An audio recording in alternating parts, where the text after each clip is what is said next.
I just recorded everything without audio.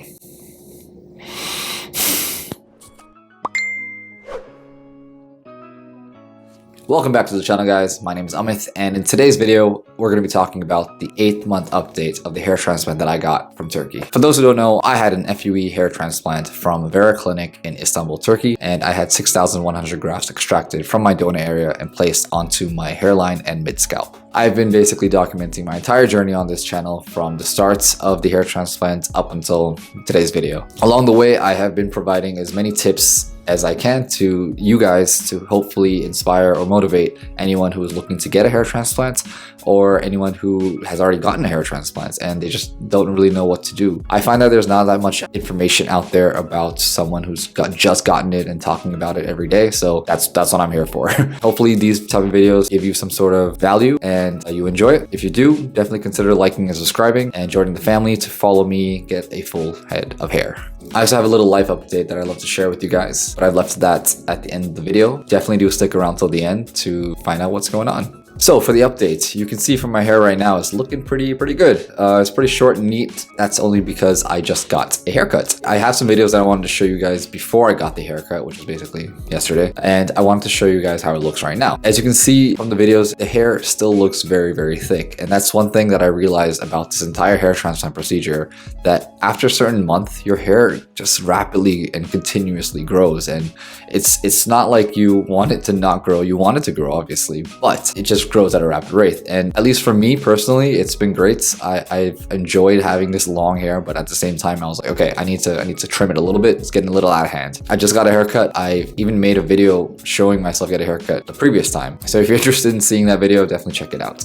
So now's the part of the video where I show you my entire head of the hairline, mid-scalp, donor area, and crown, all in one 360 view. All right, to start this off, look at the hairline. It is looking really nice and thick compared to last time. It's growing really well. Now, if we look at the side of the donor area, it's also looking as well as it has been throughout this entire procedure. I've kept my hair long, so it's been pretty fine, no scars. Same for the back, although obviously you can tell I still have no hair on my crown. It's grown a little bit, so let's see how that goes. And of course, on the other side, it's kind of the same thing. My donor area is looking pretty good. And now I'm going to show you guys the close-up of my hairline after the hair transplant. Now I'm brushing my hands through my head to show you the density of the hair. And now a little close-up of the hairline. You can see how well that entire hairline has been holding up throughout this entire procedure. And overall, it looks pretty good to me. Initially, when I had gone to the clinic, I wanted to cover my crown as well, but unfortunately at the time it was not possible because of the amount of hair loss that I had previously. I was at Norwood 6 and they mentioned that I would probably have to come back for a second hair transplant. At the time, I wasn't too sure about that because I wanted to finish everything at one go, but the doctors advised me that it would have been better for the procedure in a sense that to come back and do a second one. The total procedure took about 8 hours just to cover my hairline and my mid-scalp, so I kind of understand why they said maybe it would be better to come back for a second session after my donor area has healed and after about 6 months. I am still considering to go back because my crown is still empty, and at the rate that it's been going, my hair has grown pretty well. I'd like to cover the back as well to just finish it off. If you've been watching these videos, you know I've been very adamant about it. I do want to get that second hair transplant done. I want to have a full head of hair. I mean, who doesn't, right? If you have that opportunity, you take it. That's my plan. Hopefully it'll happen, but right now, for the progress that has happened up until then, I am very satisfied with. So I'm always trying to show you guys new things on my videos as much as I can in different scenarios and different instances. So I realized maybe I should show you guys how my hair looks wet right after a shower. I think I showed you guys how it looked like at the gym the last time after a workout. It still looks pretty okay, but this is right after a shower. If it's slicked back, I thought it'd be cool to show you guys. So now I'm going to show you guys the monthly progress picture updates of my hairline and mid-scalp from the first month of the hair transplant up until the 8th month of the hair transplant. Month 1 is where it all started. Didn't look that great. Month 2 is where shedding happened, which made my hair look even worse. Month 3 is where the hair started to slowly grow back. Month 4 is where I really saw the biggest difference, that there's more density. Month 5, at this point the hair just kept on growing really fast. Month 6 is where I really saw a rapid growth over my mid-scalp. Month 7 is where I really started to see even more hair growth on my mid-scalp and my hairline. And finally in month 8 is where you see in today's full density.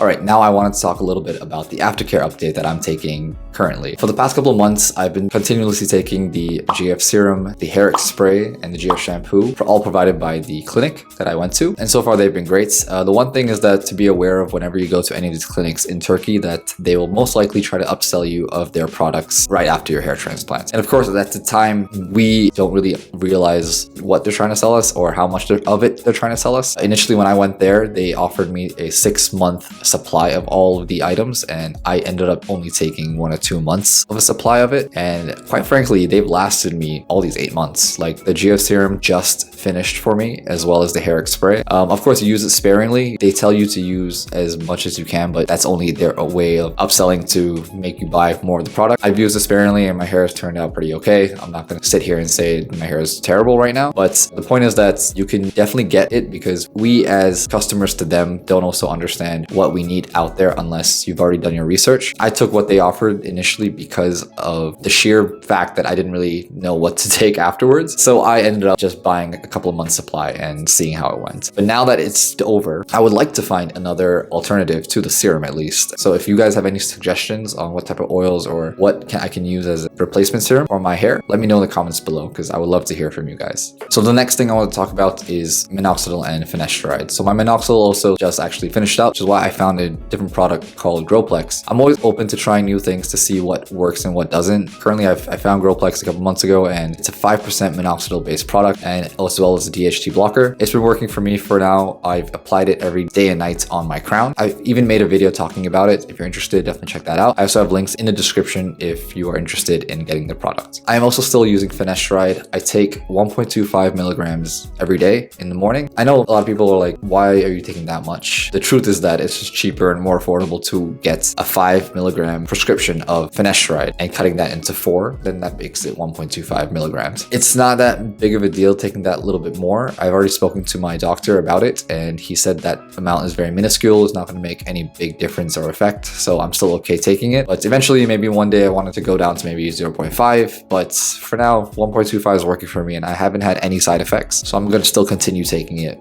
regardless. And it's been 8 months now and it's been pretty good for me so far. And I'm going to continue taking it. I'm also still using fibres as I have always been throughout this entire procedure. I like to use the fibres to at least give my hair a little more density. I'm not using any right now because obviously during my videos, I want to show you guys what the hair looks like without it. But in general, when I go out to cover up the crown, at least I put fibres every time. Whenever I go out, whenever I go meet some friends, it's just a natural thing to me. I've been using it for like years now and I still have to continue using it at least until my second hair transplant, hopefully, fingers crossed. The goal is obviously not to end up using them anymore, but they're a part of my life and I've been happy to use them. I definitely used a variety of different types of fibers. If you guys are also interested, I have some links in the description of the ones that I use. Definitely consider them if you're looking for some good fibers because I would highly recommend them. All right, so now to the part of the video where it's more of a life update than a hair update. For those who have been following me along my journey, I really appreciate every one of you who have taken the time to watch my videos, but sad to say that this video in this environment is probably going to be the last time it happens. Only because I'm moving. I am moving countries. Currently I'm in Canada, but I'm going to be moving somewhere else. I'm not going to reveal where to yet. I'm moving very soon actually. I've loved living out here, but it's time for a change and I'm excited to bring all of you guys along with me. You'll see where I am in the next video, but if you stuck around long enough for this video and you want to make a wild guess, leave a comment below and I'll respond to see if you're correct. All right, I think that's all for me for today with this 8-month updates. I'm honestly loving how much my hair has been growing every single day. I am looking forward to hopefully getting a second hair transplant in the future, but as of right now, I'm very satisfied with how it's turned out. I'm not gonna lie, it's been life-changing. It's been confidence boosting. I don't know, I feel like a very different person than I was 8 months ago. And I hope anyone who's looking out to get a hair transplant would consider it. Consider the positive change that comes with it. All right, I think I'll leave you with that. Do consider liking and subscribing to my videos and turning on those bell notifications. And I'll see you guys very soon. Peace.